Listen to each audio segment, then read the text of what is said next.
Hallelujah, प्रभु की स्तुति हो। आज की सुबह, आज के दिन के लिए हम प्रभु परमेश्वर को धन्यवाद देते हैं। एक और अवसर प्रभु ने हमें दिया है ताकि हम उसकी उपस्थिति में आए, उसके सन्मुख आए, अपने आप को उसके सन्मुख अर्पण करें, उसकी आराधना करें, उसकी स्तुति करें, उसकी महिमा करें। हम इस समय प्रभु के सन्मुख जाएंगे, प्रभु की उपस्थिति में जाएंगे। आइए, इससे पहले कि प्रभु की आराधना करें, हम प्रार्थना करेंगे।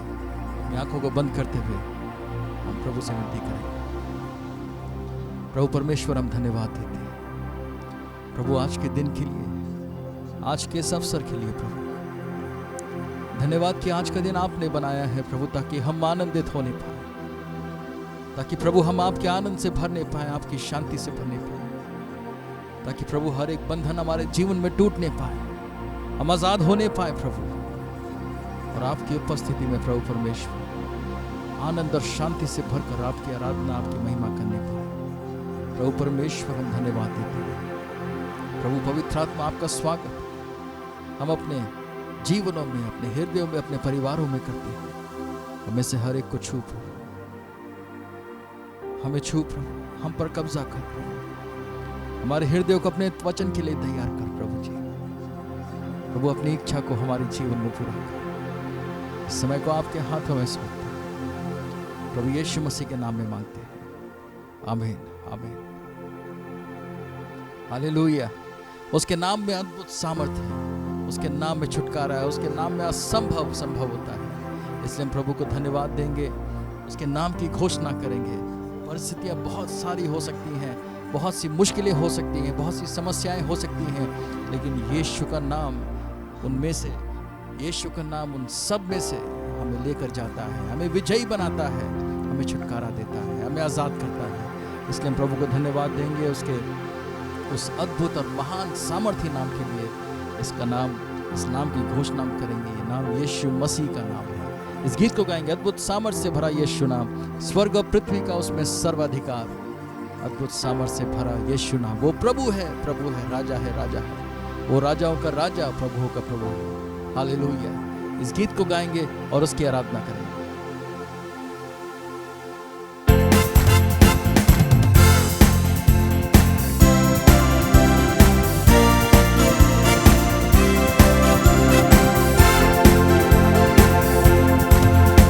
अद्भुत सामर्थ्य से भरा यीशु नाम, अद्भुत सामर्थ्य से भरा यीशु नाम, स्वर्ग और पृथ्वी का उसमें सर्वाधिकार। अद्भुत सामर्थ्य से भरा यीशु नाम, सामर्थ्य से भरा यीशु नाम, अद्भुत सामर्थ्य से भरा यीशु नाम, स्वर्ग और पृथ्वी का उसमें सर्वाधिकार। अद्भुत सामर्थ्य से भरा यीशु नाम, वो प्रभु है, प्रभु है, राजा है, राजा है, यीशु ख्रीस्त प्रभु वो का प्रभु है। वो प्रभु है, प्रभु है, राजा है, राजा है, यीशु ख्रीस्त राजाओं का राजा है। वो प्रभु है, प्रभु है, राजा है, राजा है, यीशु ख्रीस्त प्रभु वो का प्रभु है। वो प्रभु है, प्रभु है, राजा है, राजा है, यीशु ख्रीस्त राजाओं का राजा है।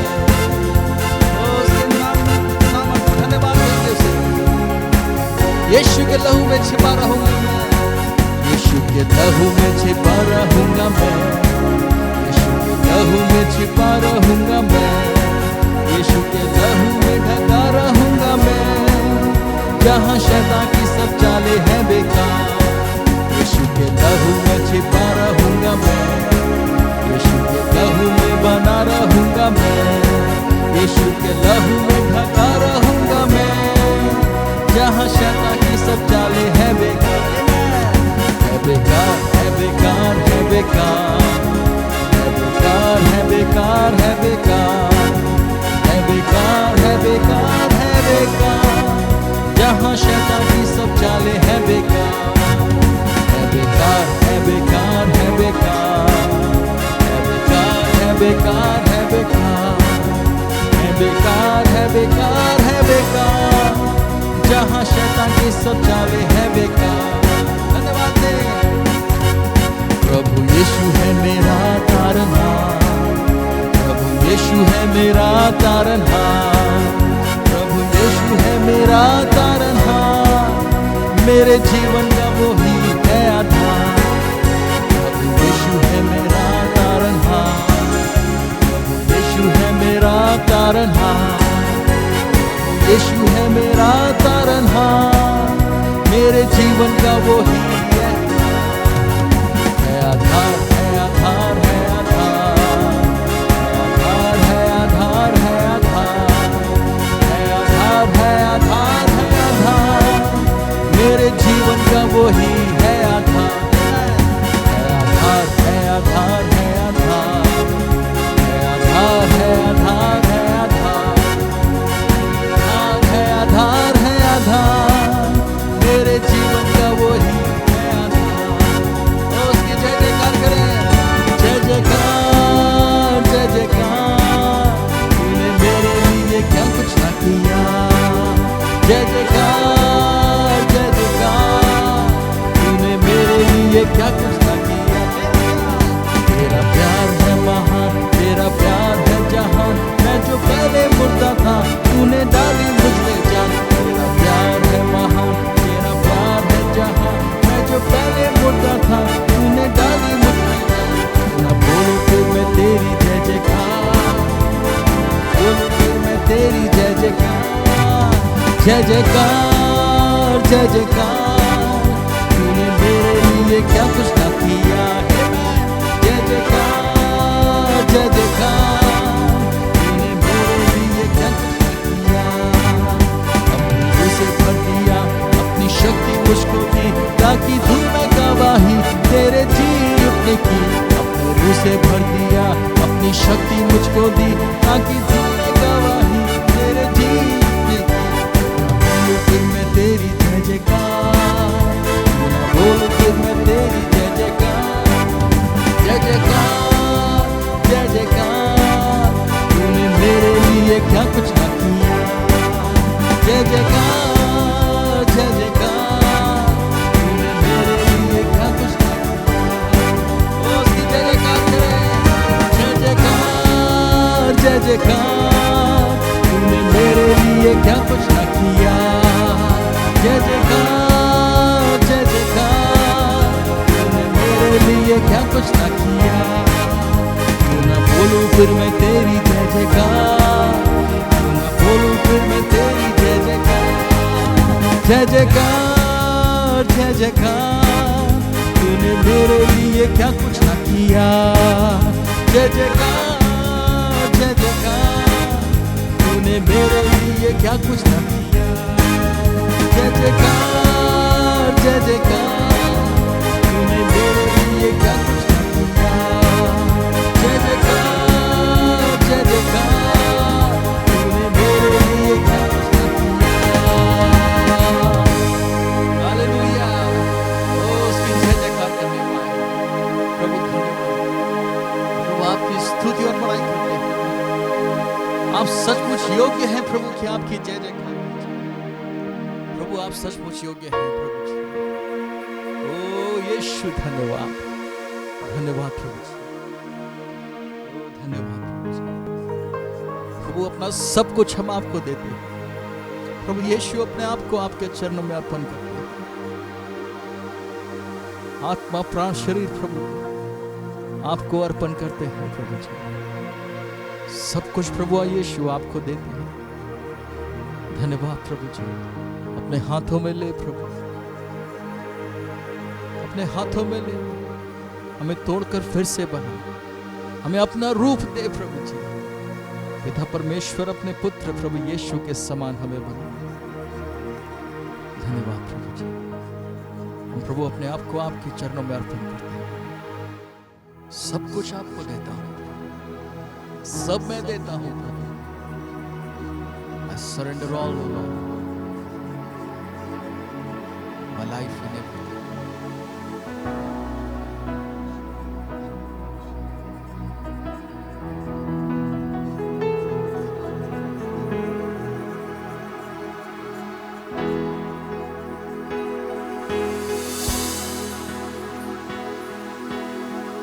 यीशु धन्यवाद प्रभु जी। We praise you. यीशु को मैं सब कुछ देता, सब कुछ करता हूँ कुर्बान। जीऊंगा मैं रोज उसी में, उस पर रखूंगा ईमान। यीशु को मैं सब कुछ देता, सब कुछ करता हूँ कुर्बान।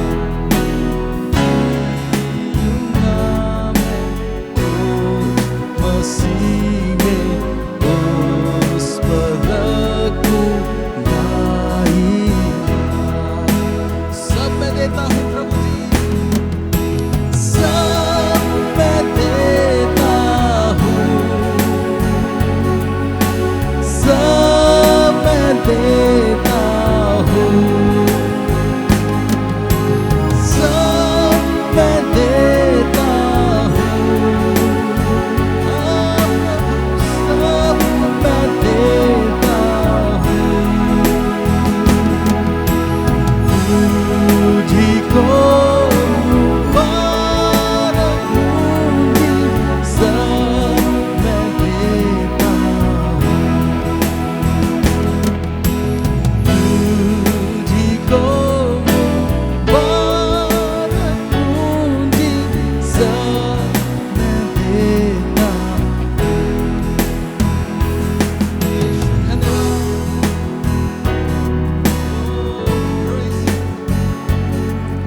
We give our all, अपना सब कुछ प्रभु अर्पण है। यीशु को मैं सब कुछ देता, झुकता तेरे कदमों पर, छोड़ता सारी दुनियादारी, मुझे ले और अपना कर। यीशु को मैं सब कुछ देता, झुकता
मैं देता हूँ।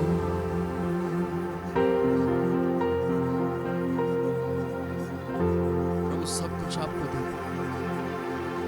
आप योग्य हैं प्रभु, आप मेरे जीवन के योग्य हैं प्रभु जी। धन्यवाद यीशु। प्रभु आपने मुझे नया जीवन दिया है, अपने लहू से मोल देकर प्रभु खरीदा है। प्रभु सब कुछ आपका है प्रभु जी। प्रभु यीशु सब कुछ हम आपको देते हैं। आज के दिन प्रभु परमेश्वर हम धन्यवाद देते हैं, आपकी आराधना करते हैं, आपकी स्तुति करते हैं, आपकी महिमा करते हैं प्रभु जी। प्रभु अंगीकार करते हैं, घोषणा करते हैं आप प्रभु हैं, मुर्दों में से जी उठे आप प्रभु हैं और आप राज्य करते हैं प्रभु। स्वर्ग के नीचे पृथ्वी के ऊपर कोई दूसरा नाम नहीं, सिर्फ यीशु का नाम है प्रभु जी। धन्यवाद प्रभु जी। हर एक जन को आपके हाथों में सौंप, पवित्र आत्मा हमें अपने हाथों में ले, अपने वचन के द्वारा हमसे बात कर, हमारे जीवनों को बदल प्रभु। प्रभु यीशु मसीह के नाम में मांगते हैं, आमीन आमीन। समय है कि हम परमेश्वर के वचन से पढ़ेंगे भजन संहिता 42, साम्स चैप्टर 42। जैसे हिरनी नदी के जल के लिए हाँफती है, वैसे ही हे परमेश्वर मैं तेरे लिए हाँफता हूँ। जीवते ईश्वर, हाँ परमेश्वर का मैं प्यासा हूँ। मैं कब जाकर परमेश्वर को अपना मुंह दिखाऊंगा। मेरे आंसू दिन और रात मेरा आहार हुए हैं, और लोग दिन भर मुझसे कहते रहते हैं, तेरा परमेश्वर कहाँ है। यह स्मरण करके मेरा प्राण शोकित हो जाता है कि मैं कैसे भीड़ के संग जाया करता था। मैं जय जयकार और धन्यवाद के साथ उत्सव करने वाली भीड़ के बीच में परमेश्वर के भवन को धीरे धीरे जाया करता था। हे मेरे प्राण, तू क्यों गिरा जाता है? तू अंदर ही अंदर क्यों व्याकुल है? परमेश्वर पर आशा लगाए रह, क्योंकि मैं उसके दर्शन से उद्धार पाकर फिर उसका धन्यवाद करूंगा। हे मेरे परमेश्वर, मेरा प्राण मेरे भीतर गिरा जाता है, इसलिए मैं यरदन के पास के देश से और हरमोन के पहाड़ों और मिस्गार की पहाड़ी के ऊपर से तुझे स्मरण करता हूँ। तेरी जलधाराओं का शब्द सुनकर जल जल को पुकारता है। तेरी सारी तरंगों और लहरों में मैं डूब गया हूँ। तो अभी दिन को यहोवा अपनी शक्ति और करुणा प्रकट करेगा, और रात को भी मैं उसका गीत गाऊंगा और अपने जीवन दाता ईश्वर से प्रार्थना करूंगा। मैं ईश्वर से, जो मेरी चट्टान है, कहूंगा, तू मुझे भूल गया। मैं शत्रु के अंधेर के मारे क्यों शोक का पहरावा पहने हुए चलता फिरता हूँ। मेरे सताने वाले जो मेरी निंदा करते हैं, मानो उससे मेरी हड्डियाँ चूर चूर होती हैं, मानो कटार से छिदी जाती हैं, क्योंकि वे दिन भर मुझसे कहते रहते हैं, तेरा परमेश्वर कहाँ है। हे मेरे प्राण, तू क्यों गिरा जाता है? तू अंदर ही अंदर क्यों व्याकुल है? परमेश्वर पर भरोसा रख, क्योंकि वह मेरे मुख की चमक और मेरा परमेश्वर है। मैं फिर उसका धन्यवाद करूंगा। परमेश्वर के वचन के पढ़े जाने और सुने जाने पर आशीष हो। आमीन। Hallelujah. Praise the Lord. My dear brothers and sisters, this morning, let me greet you in Jesus' name, whose name is above all name, whose name is a wonderful name. आज सुबह के समय में प्रभु यीशु मसीह के मधुर नाम में मैं सबको यीशु मसीह के मधुर नाम में मैं सबको शुभकामनाएं देता हूं। कारण आज के दिन परमेश्वर का और आराधना के दिन है। बाइबल में लिखा है ग्रीट वन अनदर, एक दूसरे को क्या शुभकामनाएं दे। आप परमेश्वर के बेटे बेटियां हैं, विश्वासी हैं, परमेश्वर के सेवक लोग हैं, और आपसे कई लोग से मैंने मिला भी नहीं, मैंने देखा भी नहीं, और जितने लोग को मैंने देखा है, मैंने जाना है, और जितने लोग भी नहीं देखा है, आप सब परमेश्वर के बेटे बेटियां हैं। इसलिए प्रभु यीशु मसीह के नाम में आपको परमेश्वर आशीष दे। धन्यवाद। आज परमेश्वर के वचन से कुछ बातें हम लोग उसमें अध्ययन करेंगे, सुनेंगे। हम लोग ये समय, ऐसा समय में रह रहे हैं कि ये अंतिम समय है। मुझको एक फेवरेट वचन क्या है कि बहुत पसंद के वचन है, और पहला यूहन्ना और दूसरा अध्याय 18वां वचन भी वचन, और प्रकाशित वाक्य 10वां अध्याय का आखिरी पाठ 6वां वचन में आखिरी पाठ मुझको बहुत पसंद है। इसे हम लोग पढ़े सुनेंगे। पहला ना यूहन्ना दूसरा अध्याय उसका 18वां वचन। हे लड़कों, यह अंतिम समय है, ये अंतिम समय है, और जैसा तुमने सुना है कि मसीह का विरोधी आने वाला है, मसीह का विरोधी जल्दी आने वाला है, उसके अनुसार अब भी बहुत से मसीह विरोधी उठ खड़े हुए हैं। मसीह के विरोधी आने वाला है, उसी के अनुसार अगर देखा जाता तो और भी उन्होंने पहले से भेज दिया गया, कई मसीह विरोधी उठकर खड़े हैं। इससे हम जानते हैं कि यह अंतिम समय है। इससे ये हम जानते हैं कि ये अंतिम समय है। स्टार्टिंग में ये लड़कों, ये अंतिम समय है, ये जानो लिखा है। आखिरी में भी इस वचन के ये अंतिम समय में क्या है, क्या हम रह रहे हैं। ये चीज को मन में रखते हुए, और एक वचन और भी मैं इससे पहले ये वचन को बता चुका हूं, प्रकाशित वाक्य 10वां अध्याय उसमें छठावां वचन में आखिरी वर्ड पढ़िए, आखिरी सेंटेंस। अब तो और देर ना होगी, टाइम इज नो मोर। अब समय नहीं रहेगा, समय पूरा हो गया, होने वाला है जल्दी। ये दोनों वचन को हमेशा याद क्या है रखना जरूरी है, क्योंकि सुबह आप उठते हैं, याद रखना जरूरी है। ये अंतिम समय में रह रहे प्रभु यीशु आज कल आया नहीं है, आज सुबह हमारे और एक दिन दिया है, और परमेश्वर को देखने के लिए, और इस संसार में रहने के लिए, अपने परिवार को देखने के लिए, अपने दूसरे लोगों को यीशु मसीह के प्रेम के बारे में बताने के लिए, इसको सीरियसली समझकर उसके पैर रखना जरूरी है। अब मैं क्या कहना चाहता हूं, आज पवित्र आत्मा मेरे द्वारा क्या कहना चाहता है। एक अंतिम समय में शैतान के सबसे बड़ी एक चाल है, लोगों को परमेश्वर के ऊपर जो विश्वास लोग ने रखा है, उस विश्वास से क्या है दूर ले जाकर उसको गिराना है, पाप में गिराना शैतान का काम है। इसलिए एक वचन इसके लिए पढ़िए, दूसरा थिस्सलुनीकियों दूसरा अध्याय 3 वचन पढ़ेंगे। दूसरा थिस्सलुनीकियों दूसरा अध्याय 3 वचन पढ़ेंगे। किसी रीति से किसी के धोखे में न आना, कि इसी रीति से किसी के धोखे में नहीं आना है, क्योंकि वह दिन ना आएगा जब तक धर्म का त्याग ना हो ले। और वो दिन नहीं आएगा, जिसका मतलब ये कि लोग नीचे पढ़िए, और वह पाप का पुरुष अर्थात विनाश का पुत्र प्रकट ना हो। नीचे और पढ़ते जाइए। जो विरोध करता है और हर एक से जो ईश्वर या पूज्य कहलाता है, अपने आप को बड़ा ठहराता है। ये मसीह विरोध के बारे में लिखा हुआ है। हमें कितना सावधान से रहना है विश्वासी लोग। हर एक समय हम लोग को क्या करना है, विश्वास में बने रहना जरूरी है। हमारे विश्वास को त्याग नहीं जाना चाहिए। कई लोग जो शुरू में यीशु को स्वीकार किए थे और उसके बाद आज उस विश्वास में नहीं है। जितने लोग शुरू में यीशु को ग्रहण किए थे और बपतिस्मा लिए थे और अपने आत्मिक जीवन में आगे बढ़ते चल रहे थे, कलीसिया के साथ चलते थे, बारंबार परमेश्वर के वचन को पढ़ते थे और आत्मा में भरकर प्रार्थना करते थे, लेकिन आज उनके जीवन क्या है, ठंडा पड़ गया है। वो विश्वास से मुकर गए हैं, विश्वास से दूर चले गए हैं।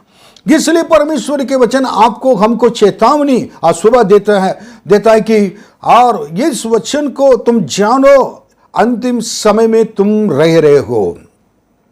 इसको कुछ उदाहरण के दृष्टांत जो यीशु मसीह ने कहा था उसी के द्वारा कैसे लोग परमेश्वर से दूर चले जाते हैं, ये बात मैं बताना चाहता हूं, ताकि इस दृष्टांत के द्वारा आप क्या कर सकते हैं कि अपने आप को जान सकते हैं। और दोबारा अगर सपोज परमेश्वर से दूर चले गए, प्रभु यीशु मसीह के दोबारा दूसरे आगमन के लिए आप तैयार नहीं हैं, अभी तक आप ऐसे कंडीशन में जी रहे हैं, ये मौका है, आज ही है, एक निर्णय लेकर वापस आप आ सकते हैं।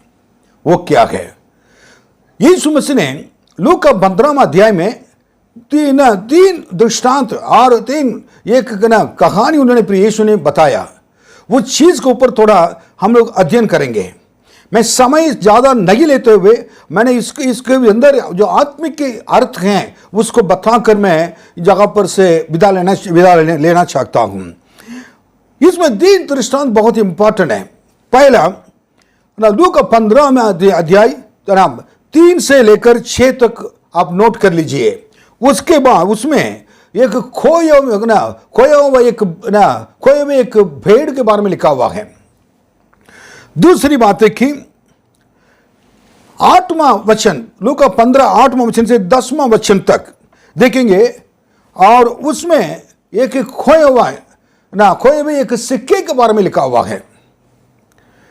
फिर उसके बाद तीसरा कि एक दृष्टांत में 2 चीज लिखा हुआ है।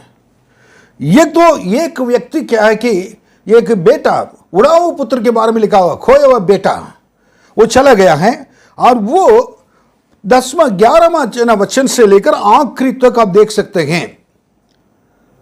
वो क्या करता कि वो चला गया था। उसके साथ साथ चौथी एक बात है कि एक बड़ा बेटा भी क्या करता है कि उसके बारे में लिखा हुआ, उसके जो स्वभाव क्या है, यानी वो क्या किया है लिखा हुआ है। ये से 15वां अध्याय में ये 4 चीज हैं।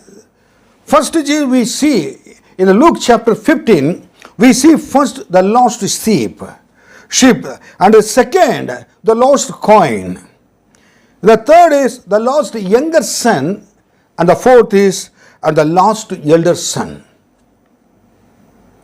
खोया हुआ, दोबारा मैं हिंदी में बताऊंगा, और खोए हुए भेड़ के बारे में नंबर 1, उसके बाद खोए हुए सिक्के के बारे में नंबर 2, और खोए हुए एक छोटा बेटे के बारे में लिखा है, और उसके बाद खोया हुआ जो बड़ा बेटा है। 4 लोग के बारे में लिखा हुआ है। So let me come to the point now. पहले खोए हुए भेड़ के बारे में हम देखेंगे। आप उसको निकाली, तीसरा वचन से पढ़िए। 15वां अध्याय लूका 3 वचन से पढ़िए। The book of look chapter 15 और फ्रॉम 3 ऑनवर्ड्स।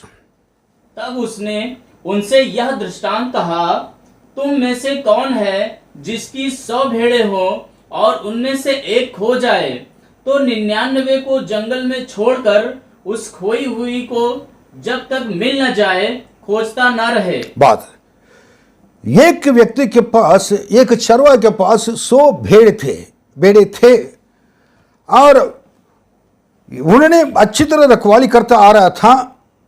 सुबह खाना खिलाता था, शाम को जाकर भेड़शाला में उसका अंदर सबको भेजकर चारों तरफ बाड़ा बांध कर क्या है रखवाली करता था। यह अच्छा रखवाला था। लेकिन बाइबल में अभी पढ़े सुने थे कि उसमें एक भेड़ क्या है एक दिन खो गया था। कैसा खो गया, किस बात में कैसे खो गया, किस कारण है, क्या आगे उसको मालूम नहीं था।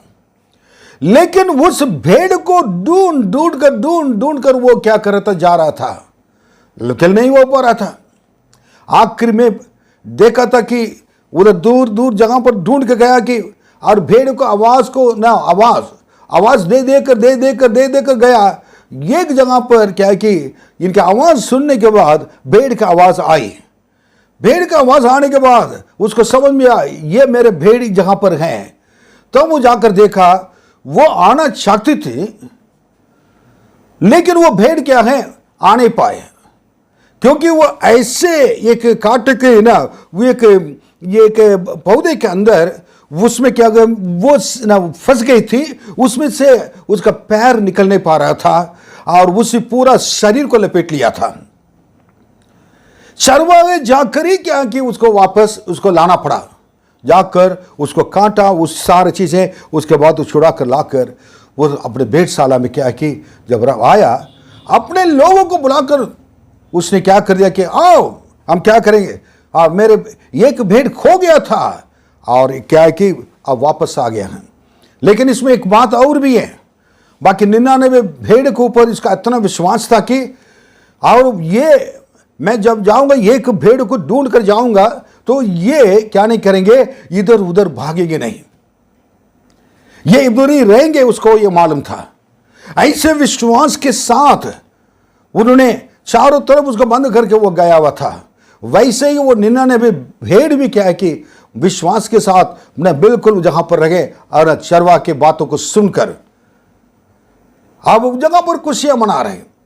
बाइबल में सबसे बड़ी बात है कि उन्होंने कहा यीशु ने कि एक मना व्यक्ति मन फिराने से स्वर्ग राज्य में खुशियां मनाई जाती हैं, एक भेड़ खोकर वापस आने से क्या कि वो कोई घर के अंदर खुशियां मनाया जाता है। अगर एक व्यक्ति मन फिराकर प्रभु यीशु को ग्रहण करेगा तो जीवन में उसके द्वारा क्या कि बहुत बहुत खुशियां स्वर्ग राज्य में मनाया जाएगा। अब मैं बताना चाहता हूं, इसको तो ये भेड़ ना खोने का एक कारण तो होगा, उस कारण को मैं क्या हो सकता था उसको भेड़ को, अगर भेड़ के जो भेड़ खोकर खो जाने का और अपने चरवाहे को अपने झुंड को छोड़कर अलग होने का कारण क्या था। ये खोए हुए भेड़ एक विश्वासी मन फिराकर और उसके बाद उसने एक नया जन्म लेकर विश्वासी की संगति में आकर रहने वाला एक अच्छे विश्वासी के समान है। एक अच्छे विश्वासी के समान है मन फिरा हुआ विश्वासी का। फिर उसके बाद उसको आकर एक झुंड में क्या है कि आ गया है। मैं समझता हूं नंबर 1 इसको क्या है कि अपने चर कलीसिया में तो रहे, कलीसिया मतलब अपने झुंड के साथ, उस झुंड के साथ रहना क्यों पसंद नहीं किया, सही उसका संगति मिला नहीं मिला ये मालूम नहीं है। मेरे एक विचार यही है कि हो सकता है विश्वास की संगति में सही संगति नहीं मिलने की वजह से वो अपना निर्णय अपने मर्जी के अनुसार चलने के लिए चाहा होगा।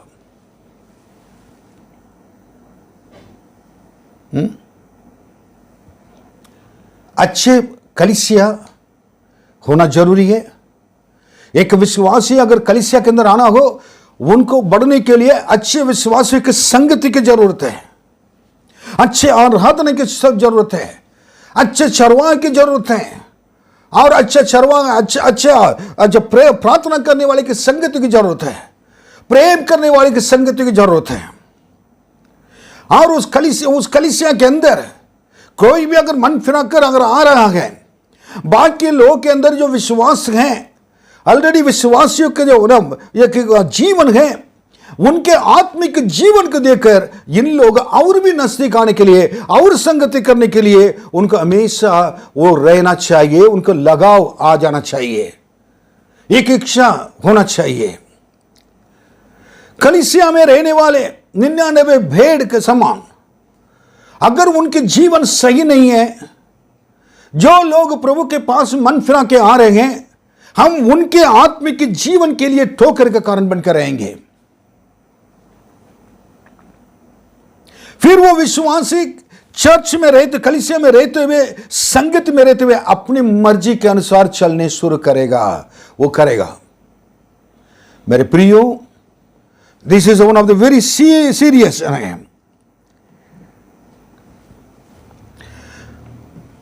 लेकिन एक बात मैं कह रहा हूं, सही संगति। मैं ये कह कि अगर विश्वासी लोग अगर सही नहीं, तो कोई भी व्यक्ति जो आता है उसके आत्मिक जीवन में कुछ सीखने के लिए नहीं मिलेगा, बढ़ने के लिए नहीं मिलेगा। कई लोग आज कलीसिया में क्या करते, कई कलीसिया में लोग आना चाहते हैं, आने के बाद लोग की जीवन सही नहीं होने की वजह से वो वापस चले जाते हैं। उन लोगों के लिए जो वापस जाते हैं उनके लिए बताना चाहते हैं, पहले बात है, आप किसको ढूंढकर, आप किसको देखकर कलीसिया में आए थे? विश्वासियों को देखकर अगर आए होते तो आप गिरोगे। अगर परमेश्वर को देखकर उन पर विश्वास कर उस महान परमेश्वर जो जीवित यीशु हैं उनको अपने जीवन में ग्रहण करके सचमुच में मन फिरा कर तुम आओगे, तो उनके आपके जीवन के द्वारा अगर कोई भी अगर गलत काम करता हो वो भी बच जाएगा, आप भी दूसरों को बचा पाओगे। मैंने अपने जीवन में मैं यीशु को देखकर आया, मेरे पास्टर को देखकर, मेरे विश्वासियों को देखकर मैंने अपने जीवन नहीं बिताया। मेरे यीशु के देखकर, यीशु के वचन को देखकर मैं चला। मेरे जीवन के द्वारा कई लोग प्रभु यीशु मसीह के पास आए, कई लोग प्रभु यीशु मसीह के पास आए। मेरे कॉलेज में कई लोग यीशु मसीह के पास आए। कई मेरे जगह जगह कलीसिया नहीं तो वो जगह पर कई कलीसियों की स्थापना करने के लिए कॉलेज के समय में परमेश्वर ने अनुग्रह किया है। मेरे ख्याल से 27 कलीसिया होंगे। कैसे? केवल I was focusing on Jesus Christ, यीशु मसीह से देखा। पर आपका अगर परमेश्वर का अच्छा अगर संबंध होता है, कभी क्या नहीं कर पाएंगे, आप इस संबंध से अलग नहीं हो पाएंगे। आपको परमेश्वर के साथ में, परमेश्वर के कलीसिया में, क्योंकि आप अपनी मर्जी से कलीसिया में नहीं आए। प्रेरितों का काम 2 अध्याय 47वां वचन में लिखा है, जितने लोग उद्धार पाते थे उनको परमेश्वर ने लाकर कलीसिया में मिलाते थे।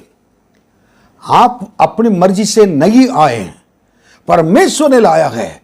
जगह परमेश्वर ने आपको दिया गया अच्छी कलीसिया, उस कलीसिया में रहना है। अगर जिस कलीसिया में वचन की गहराई में नहीं है, आत्मिक आशीष नहीं है, अगर जिस कलीसिया में कोई चीजें आना ये नहीं है, उस कलीसिया के बारे में कुछ नहीं कहूंगा। उस कलीसिया में रहना भी आपके लिए उचित नहीं। आपको आत्मिक जीवन में अगर कुछ भी बढ़ने के लिए नहीं मिलता है, उधर नहीं रहना है। कई कलीसिया आत्मिक कलीसिया हैं, जितने पवित्र लोग के कलीसिया हैं इस लखनऊ के अंदर भी हैं, बागर भी हैं, हमारे देश में हैं। मैं सबके लिए प्रभु को धन्यवाद देता हूं। मैं परमेश्वर का कई पवित्र कलीसिया हैं, पवित्र दास लोग हैं, सेवक लोग हैं, संस्थाएं हैं, उनके मैं आदर करता हूं, उनके लिए प्रभु को धन्यवाद देता हूं। अगर आपके कलीसिया में परमेश्वर की आत्मा और अच्छे पास लाकर दिया है, आदर करिए, सम्मान करिए। उस कलीसिया में आप जाना है, उस पास्टर के अंडर में रहना है, उनके द्वारा वचन को सीखना है, उस कलीसिया के साथ संगति करना है। प्रभु आपको आपके संग रहकर मदद करेंगे। अब इस भेड़ जाने का दूसरा कारण क्या हो सकता है? अपने ऊपर क्या करना कि अपने ऊपर निर्भर रहना है, अपने ऊपर भरोसा रखकर चलना है। Self confidence in English we call, स्वयं अपने भरोसा अपने दिमाग के अनुसार। एक व्यक्ति परमेश्वर के पास आने के बाद रोमियो के किताब में 8:14 में लिखा है, जो परमेश्वर के द्वारा, जितने ने परमेश्वर की आत्मा के द्वारा चलाए जाते हैं वो परमेश्वर का पुत्र कहलाए जाएंगे। आप कलीसिया में आने के बाद परमेश्वर के आत्मा के द्वारा चलाए जाना चाहिए, तब परमेश्वर की महिमा को आप देखेंगे। प्रभु आपको चलाएं, आप अपना समझ की सहारा लो। नीति वचन 3 अध्याय में और 5वां वचन में पढ़ कर देंगे, तुम अपनी समझ की सहारा ना लो। समझ की सहारा लेने वाले व्यक्ति किसी को सुनेगा। आप ये कलीसिया में प्रभु ने आपको शामिल कर दिया है। आपके सारे अपनी समझ के अनुसार आत्मिक जीवन में चलने के लिए अगर शुरू करेंगे, आप कलीसिया के विरोध कार्य कर रहे हैं और कलीसिया के साथ नहीं चल रहे हैं, कलीसिया के लोग को अपमान कर रहे हैं, खास तौर से अपने आत्मिक के पिता पास्टर को अपमान कर रहे हैं। कलीसिया में कोई भी हो, जब बड़े हो छोटे हो, आप अपनी समझ के सहारा लेकर नहीं चलना चाहिए। प्रभु ने आपके दिया हुआ सारे ज्ञान के लिए, बुद्धि के लिए मैं प्रभु को धन्यवाद देता हूं। इसलिए परमेश्वर ने दिया है ताकि आत्मिक की चीजों को बहुत सही तरह जान सकें, आप समझ सकें, उसको परख सकें। अपने कलीसिया में आने वाले लोगों को सम्मान करना जरूरी है। चाहे गरीब हो, चाहे बड़ा हो, अमीर हो, अनपढ़ हो, पढ़े लिखे हो, सब परमेश्वर के नजर में हम उनसे प्रेम से बात करना है। आपके द्वारा जो यीशु मसीह जो आपके अंदर है, आपके द्वारा लोग को क्या प्रकट होना चाहिए, लोगों को दिखाई देना चाहिए। अगर नहीं है, कब दिखाई देंगे? वही लोग जो गरीब लोग स्वर्ग राज्य में आएंगे तो क्या होगा? वही लोग अब स्वर्ग राज्य में आएंगे तो, और उस समय क्या है कि उनको देखेंगे, इस गरीबों को, इस व्यक्ति को, इस अनपढ़ व्यक्ति को मैंने गना बहुत तुच्छ जानना है। हम हमारे आपके कलीसिया में हमारे इसमें कर रहे हैं, ये नहीं कह रहा हूं। परमेश्वर के वचन के द्वारा मैं बताना चाहता हूं, ऐसा होना नहीं चाहिए।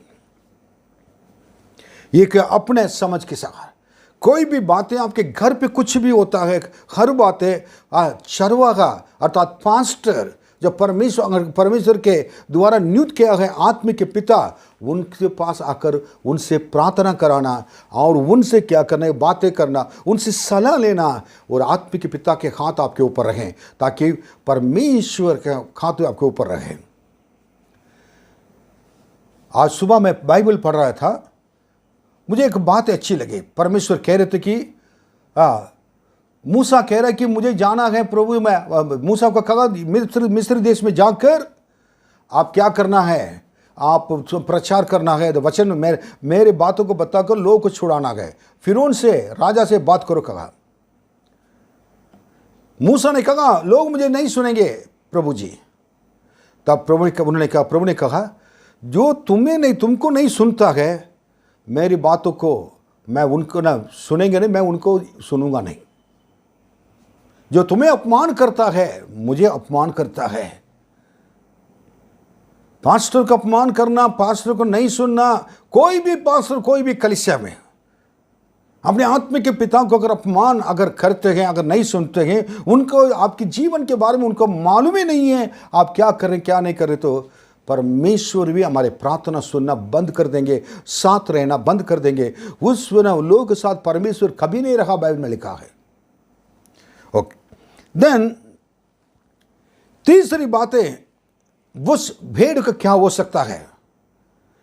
सारे लोगों को उन्होंने एक अनुशासन से रखा हुआ था, वो जाकर उन्होंने उसके भेड़ को सुबह ले जाकर क्या करते थे कि ले जाता था, फिर शाम को जगह जगह जाना है वहां जाकर अच्छे वो क्या करता खाना और हरी चराई में ले जाकर चराता था। लेकिन इस भेड़ को अनुशासन में रहना पसंद नहीं है, लोगों के साथ मिलकर रहना पसंद नहीं था। पसंद नहीं है मतलब हमें अलग से रहना है, मुझे अलग से बोलना है, मेरे विचार के अनुसार सब लोग चलें, मैं किसी के विचार के अनुसार नहीं चल पाए। उसके अंदर लालच आ गया, सुबह ले जा रहा, अनुशासन में नहीं रहना चाहा, उसके बाद लेके जा रहा ना, सारे लोग शरवा के पीछे चल रहे हैं, बस ये अकेला कहीं ढूंढ रहा है क्या है और कोई खाना अच्छा मिल सकता है वो उधर देखो, वो इतने बड़ी हरी हरी चरा है, इतने चरवा का हमको उधर क्यों लेके नहीं गया, केवल इधर जाकर सबको ना खिला रहा। मुझको तो स्पेशल खाना चाहिए, मुझको स्पेशल इज्जत चाहिए, मुझको स्पेशल सब कुछ चाहिए, मुझे ले जाओ स्पेशल केयर मतलब क्या, देखभाल चाहिए, मुझे क्यों ऐसा है, क्या कर, आज मौका है। अब कब तक इधर ही रहकर, एक ही जगह पर रहकर मैं इतना जा रहे हैं आ रहे हैं, फिर उसका बंद हो जाते हैं, फिर आ रहे हैं। आज अपनी मर्जी कर चलना, मर्जी के अनुसार चलकर देखेंगे बोलकर सोचकर वो गई। कहाँ, एक ऐसी जगह पर 99 भेड़ एक जगह पर खा रहे। वो क्या जाकर ना जगह वो देख रहे थे कि बहुत अच्छा, वो ना हरी हरी चना है, देखने में बहुत तो सुंदर लग रहा था और बहुत हरी भरी घना, और बिल्कुल वो जगह पर चले गए, जाकर उसको खाने लगे। लेकिन इस भेड़ को मालूम नहीं था कि वो जगह पर एक जाल बिछा हुआ है, एक बहुत कांटे का ना एक जगह है, एक बहुत बड़े क्या कि छोटा क्या ये पौधे वगैरह है, उसके अंदर जाएंगे तो पैर फिसल जाएगा, वो जाकर फंस जाएंगे, उसको मालूम नहीं था। चरवाहे के मालूम है आपको क्या देना है, क्या नहीं करना, क्या नहीं देना। वो जगह पर क्यों लेके नहीं गया जो आप पसंद करते हैं। वो जगह पर जाएंगे तो दिखता तो बहुत अच्छी तरह है, हरा भरा दिखाई देता है, लेकिन उस जगह पर जाने के बाद आप अकेले चले जाएंगे तो आपके लिए नुकसान, आप जगह पर फंस जाएंगे, वो जाल में फंस जाएंगे और उसके बाद आपको बचाने वाला कोई नहीं रहेगा। क्योंकि शैतान कलीसिया को तोड़ने के लिए, लोगों को विश्वास से ले जाकर और उनके गिराने के लिए चाहता है, और ये चीज को समझना जरूरी है। उसके सारे चाल तो इसी प्रकार चाल है। वो क्या करता है कि इफिसी की किताब में लिखा हुआ है, शैतान के चाल को तुम जानते हो। इसलिए सारे इफिसी की किताब 6वां अध्याय पढ़कर देखिए, सारे हथियार को बांध लो, बांध कर शैतान की चालों को उनके सामने लड़ने के लिए तैयार हो जाओ। क्योंकि हमारा लड़ाई युद्ध है, हमारा मल युद्ध है, मांस और लघु से नहीं है। अंधकार की आकाश में घूमने वाले और अंधकार की शक्तियों के साथ हमारी लड़ाई है। उसके लिए हमें करना है कि उससे लड़ना है, उसके साथ हमको क्या करना है, और इस चीज़ को हम समझना जरूरी है। और इसके बाद इस भेड़ ने अपनी मर्जी के अनुसार चलने की वजह से शैतान की चाल को नहीं समझ पाया। वो जगह पर गिरने के फंस जाएगी ये नहीं समझ पाए। परमेश्वर के लोग अपने मार्ग में सावधानी से चलते हैं। इसलिए दाऊद राजा प्रार्थना करता है, जिस मार्ग में मैं चलना है मुझे सिखाओ, दिखाओ। प्रभु जी ये कहता है। इसलिए भजनकार कहता है, मैं अपने तेरे वचन को अपने हृदय में रख छोड़ा। भजन संगीत 119 और 11वें वचन में, ताकि तेरे विरोध पाप ना करूं। गलत रास्ता पर चलने से रोकने वाले एक डायनामिक अगर ये है वचन, एक चीज है, परमेश्वर का वचन है। फोर्थ बताया कि फिफ्थ चीज क्या है मैं बताना चाहता हूं। इस भेड़ को अपने चरवाहे के साथ चलने के रास्ता पर चलना पसंद नहीं किया। चरवाहे की बात तो उनको समझ में नहीं आया, उसको क्या होगा, उसको मानना नहीं चाहा। अब चरवाहा लेके जा रहा है और परमेश्वर के साथ चलना है, उसी रास्तों को भी उन्होंने पसंद नहीं किया। अब इस चीजों में सबसे बड़ी बात है कि परमेश्वर के रास्ता में, परमेश्वर के साथ चलने वाले उस रास्ता पर अगर नहीं चले, this sheep was very careless sheep, मतलब लापरवाह इसके जीवन में था। सारे लोग उठने के बाद, सारे भेड़ें वो जगह पर से निकल कर आ रहे हैं भेड़शाला से, उसके बाद गेट खोले में लाइन में जा रहे हैं। उसके बाद क्या करें कि ना जगह बोलते हैं और वो चरवाहा वहाँ उस चरवा के पीछे चलते गए, उसकी आवाज़ सुनते थे, उनकी बातों को सुनते थे, जहाँ ले जा रहे थे जहाँ को जानते थे, जहाँ चरवाहा बैठ जाता था वहाँ बैठते थे। लेकिन दिस शीप, ये भेड़ ऐसा नहीं था। जीवन में लापरवाही, अनुशासन में नहीं रहा, अपने परमेश्वर के साथ रहने के लिए पसंद नहीं किया, चरवा के साथ रहकर पसंद नहीं किया, प्रतिदिन प्रार्थना करना नहीं चाहा, प्रार्थना मतलब और उसके प्रतिदिन बाइबल पढ़ना नहीं चाहा। ये विश्वासी को बता रहे हैं। एक भेड़ विश्वासी के समान मन फिराकर और भेड़शाला अर्थात कलीसिया में आने के बाद ये अनुशासन में चलने वाले, एक चरवा के पीछे चलने वाले एक भेड़, और भेड़ों के बारे में बात कर रहा हूँ। एक भेड़ उसमें से खो गया था, उसके बारे में मैं बता रहा हूँ। उस भेड़ के सबसे बड़ी बात है कि, और इतने मैंने कारण बताया, अब परमेश्वर की मार्ग में चलना नहीं चाहा, और दूसरी बात है कि लापरवाही जीवन। मेरे प्रियो, कलीसिया में आने में लापरवाही करेंगे तो शैतान को मालूम है, रास्ता से पकड़कर आपको ले जाएगा। प्रार्थना करने के विषय में लापरवाही रहेंगे तो लापरवाही में और आशीष खो जाएंगे।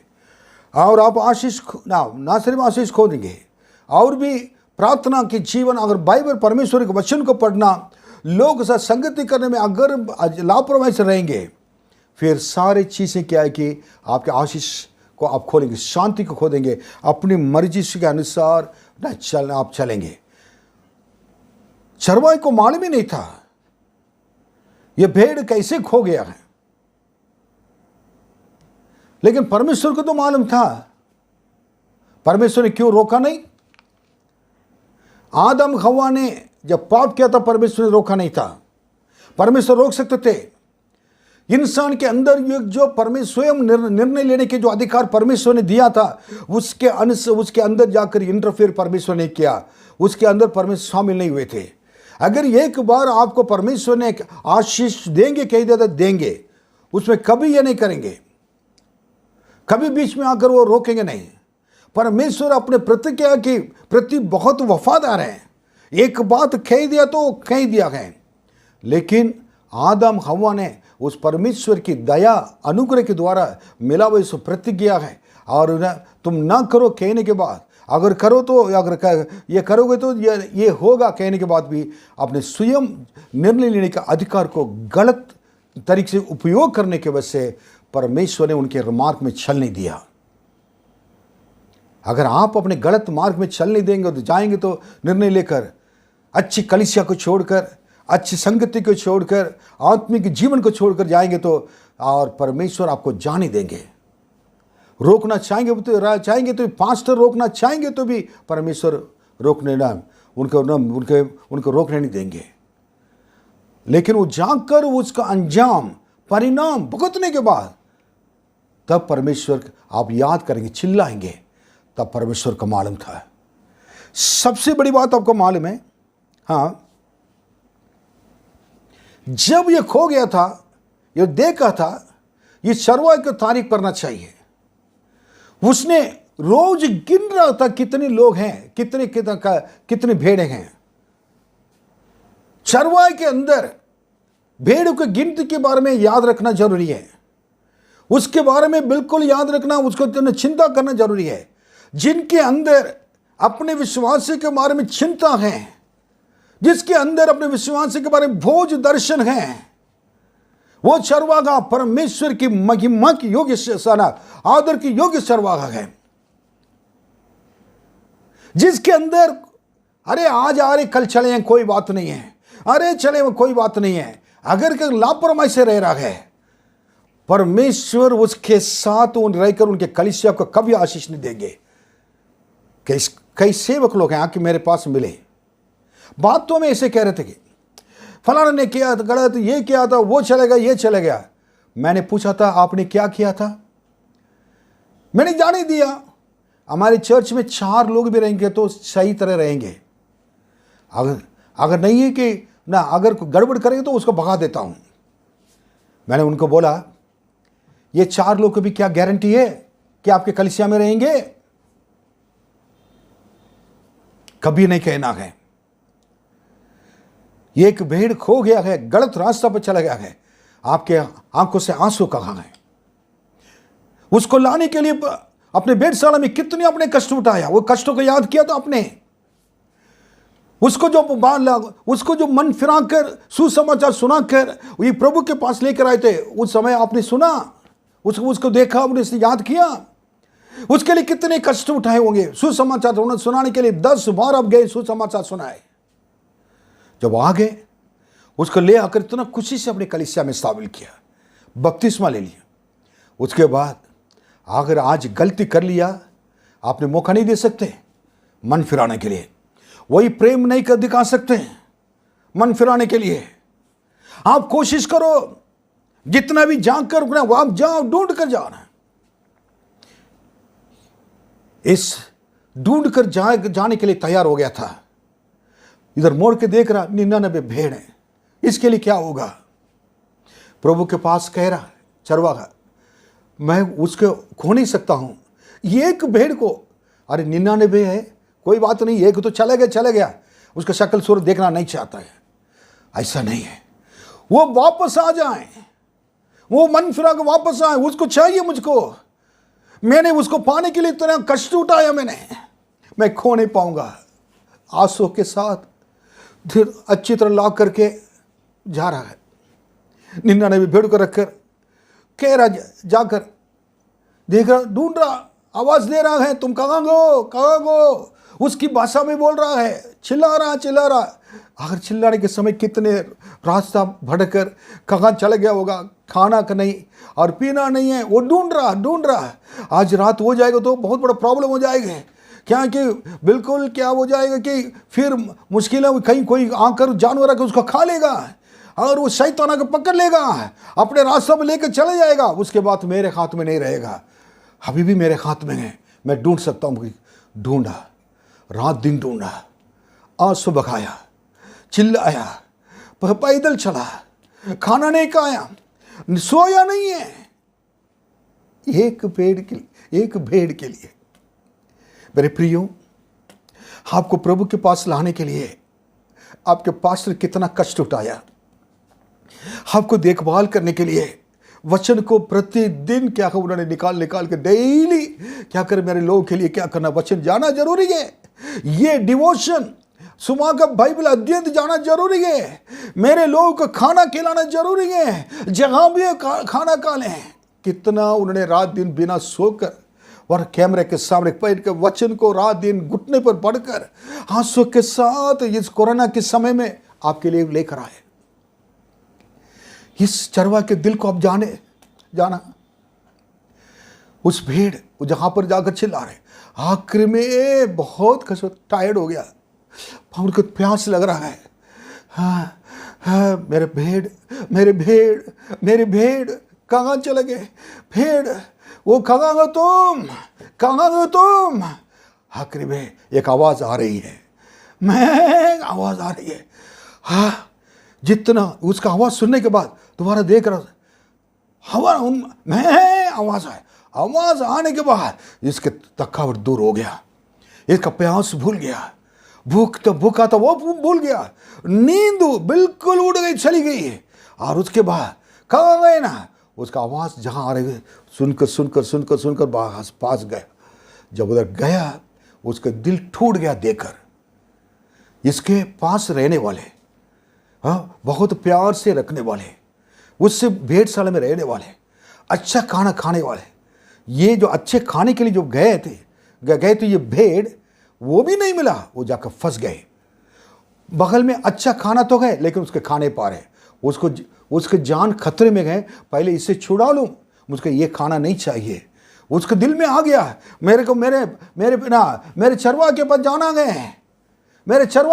है, मेरे पास्टर के पास जाना है, मेरे कलीसिया में जाकर उधर आज रात रुकना है, ये जगह गलत है, मैं गलत जगह पर आ गए हूँ, मुझे बचा लो। कैसे बचाऊंगा कहकर चिल्ला रही है।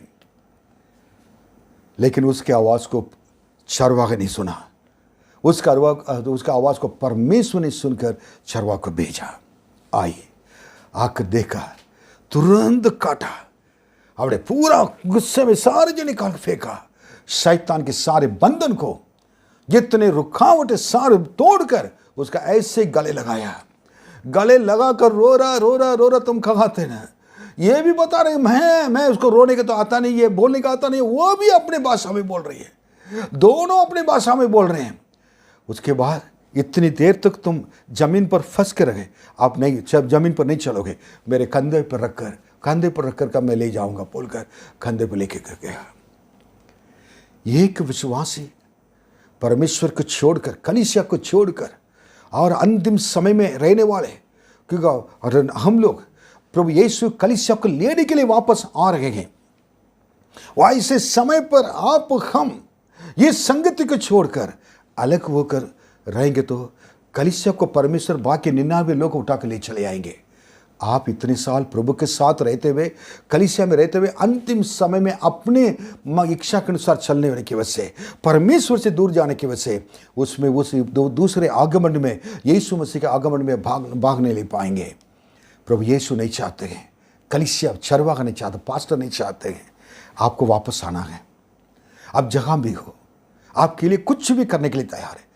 क्यों बाइबल नहीं पढ़ पा रहे, क्यों प्रार्थना नहीं कर पा रहे, क्यों आप पवित्र जीवन नहीं बिता पा रहे, क्या हो गया है? पास्टर को कभी फ़ोन करके बताया, पास्टर मेरे कंडीशन यही है, मेरे लिए प्रार्थना करिए। मैं हमेशा प्रार्थना करने के लिए तैयार हूँ, हमेशा आकर मदद करने के लिए तैयार हूँ, हमेशा आपके लिए। लेकिन आपको मालूम होना चाहिए, अगर उस समय उस भेड़ अगर आवाज़ नहीं दिए होते, चरवा का पहचान नहीं पाता है। भेड़ भी साथ दिया, आवाज दिया, उस आवाज से चरवा का पहचाना। तो आप कहीं जहां भी हो, आपकी आवाज काफी है, आप चिल्लाएं, परमेश्वर आपके पास आ जाएंगे, पास्टर आ जाएंगे आपको ले जाकर। उन्होंने जमीन पर चलने नहीं दिया, अपने कांधे पर आपको अपने पाँवों में रखे, कांधे पर रखकर मैं चलने के लिए चरवा का पास्टर चार्ल्स चाहता हूँ। आप क्योंकि आपको पाने के लिए इतने अपने, इसका मतलब आप खो गए थे, इसलिए कहा न पास्टर चार्ल्स इसलिए प्रचार कर नहीं है, आप कोई खोया नहीं है, ये वचन गए। आपके जीवन में हो सकता आप परमेश्वर से दूर हो, पास्टर नहीं जानता हो, और परमेश्वर के नज़दीक हो। अगर आप कलीसिया में हैं, प्रेज़ और धन्यवाद। अगर नहीं है, दूर हैं, वापस आने के लिए प्रभु कहता है। अब परमेश्वर के साथ दो धन्यवाद। अगर परमेश्वर से दूर गए, आज इस समय है वापस आना। ये केवल हमारे मिशनरी चर्च लखनऊ के लिए नहीं है, और सारे कलीसिया के लिए ये संदेश है। प्रभु आपको पसंद करते हैं विश्वासी लोग।